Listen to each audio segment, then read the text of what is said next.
I'm Julie Faith Ann Balzer, your host here on Make It Artsy. Today, it's all about what's on the surface, and Lynne Suprock recycles shotgun shells into jewelry, right? Right. So this is such a cool and crazy idea. I love it. Shotgun shell make great bezels, and I'm going to show you how to safely do that and make some pretty neat pieces of jewelry. I was going to say, the pieces of jewelry that you brought look like enameling to me, and I thought that that's what you had done, but it's an entirely different process. So it is, so we'll get started. Get going. All right, so first of all, you want to find some shotgun shells. You can find them online, or there are people that shoot at fishing gun sportsmen's clubs, and there's extra ones that they'll have and they'll recycle, and sometimes you can get them there. I don't know a lot about guns, but just to be clear, so these are used. There's there's nothing in them. They're not.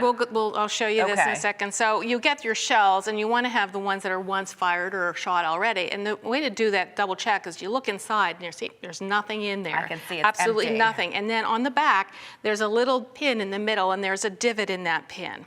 So that divot meant it was already shot and discharged, and all the wadding and everything is out of the inside, so there's absolutely nothing that's going to explode. So if you see something in there, it means that it has ammunition or whatever in there. It has pellets or powder, and you don't want to use that, right? And if there's no divot, it was misfired, you don't want to use that. So that's the safety thing. So when you have one that's safe, or you have a pile of them, you like to clean up the bottom of it so you can shine it up with just a little. I was going to say, is that a nail buffing? It's a nail buffing, or just some regular sandpaper, just so that you can see the letters that are in there on the bottom. And then after you've done that, we're ready to go ahead and do a little sawing. And you can do this without a mold or something to hold it for you, but I prefer to have that. It's a two-part epoxy putty that sets up, and then it just holds it for me so that I can take my jewelry. So you're not actually going to cast anything out of there. This is like a holder, so you could use anything that would hold it temporarily. Right, and I'd have this in my studio, so I just use that's what I have. So you would just take your jewelry saw, and you would use a saw blade that was for thicker metal, and maybe a size 4 or 5, and then you would just saw, turn, saw, turn.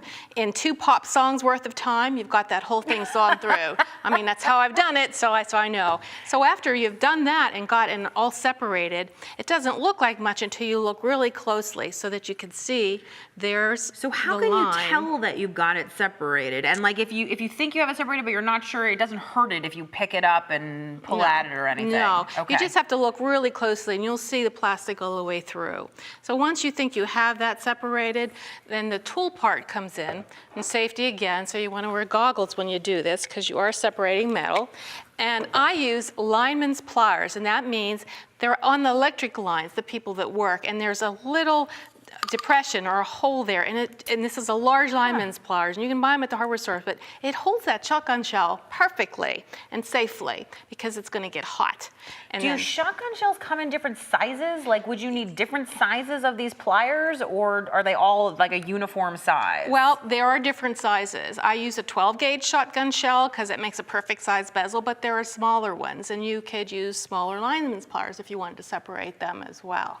So then once you have that snugly fitted, you would use a heat gun. I use a professional heat gun. It gets very hot. I was going to say, this isn't a craft heat gun. This is like a serious. Well, this is a serious from the hardware store, so it takes less time that way. So you would turn it on, and you would just about touch that lineman's pliers for 18 to 20 seconds. So you're actually really putting it directly on there, touching it. You're not worried about that. And that's another thing I was going to say is obviously these pliers are plastic-coated handles. So that's keeping it nice and keeping cool your for leg, your hands are safe that way. And so you could tell when the plastic is almost ready to separate. As the plastic melts, it distorts. And you have a little distortion there happening. You put this down on a nice surface so that you don't burn a hole through your tablecloth. You take another pair of regular pliers, and basically you got that right out. Right. Again, this is hot. I was going to say, that must be hot. Do you like drop it into water? No, or I just set it on the same surface as I'm going to have the heat gun. So I have this little gizmo here. That's the bottom part of the shell that we separated. So there's one more step that we need to use. This was hot too. I was going to say, that's very hot also. Sit that all over here. You can dunk that in water if you want to cool it off fast.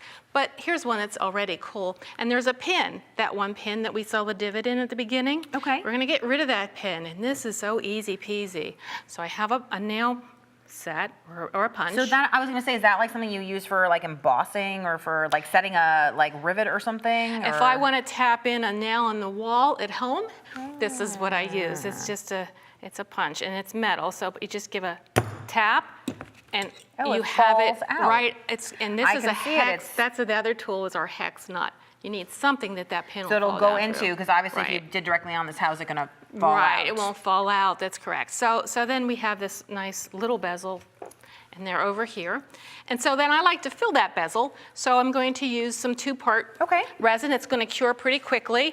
Now, I was gonna say, I notice in here, we have our 2 parts, but there's a weird spot in here. Right, there's a weird spot because it's a dot of colorant, and it's purple, and you just need a dot, and at the end it comes out to this wild, nice purple. It's beautiful. So it doesn't take much. And then you just mix your part A and your part B, and you have to do pretty quickly because this sets up pretty fast.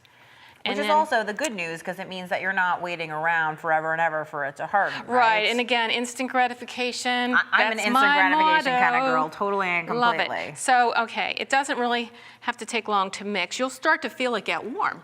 Oh, really? That's one of the indicators that it's going to start to set up. And to get hit your target precisely. I was gonna say, you're an impressive pourer if you can pour it in there. Yes, I'm going. I tried. So I'm going to use this dropper, and you see how that sucks that right up. Yeah. And then come over to my piece of metal, and I'm just going to fill that in. And it's almost a little bit doming, a self-doming effect. So that will fill up. Now, it obviously looks transparent here, but I know that it actually dries to a kind of opaque finish, and I know we have one in the jewelry punch right there, which I can see is a milky white finish right there. Right. We didn't add colorant to this one, and sometimes I like them white depending on what I'm making.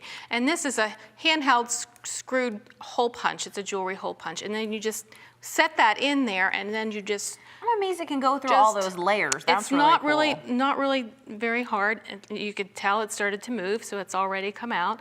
And in the end, you have a hole in there, which makes it perfect for, if we look back, I mean, those necklaces are beautiful. I can see earrings. You have bracelets, the wine charms. Now, that's a really clever idea. You should have a lot of fun. Assign people colors, especially and they can figure it out. In the summer when you're outside. It just kind of goes with being outside. Shotgun shells, nice wine, a cooler, and you can see the holes right here that you can add your jump rings or and whatever. Your charms. I can see all sorts of applications. Thank you.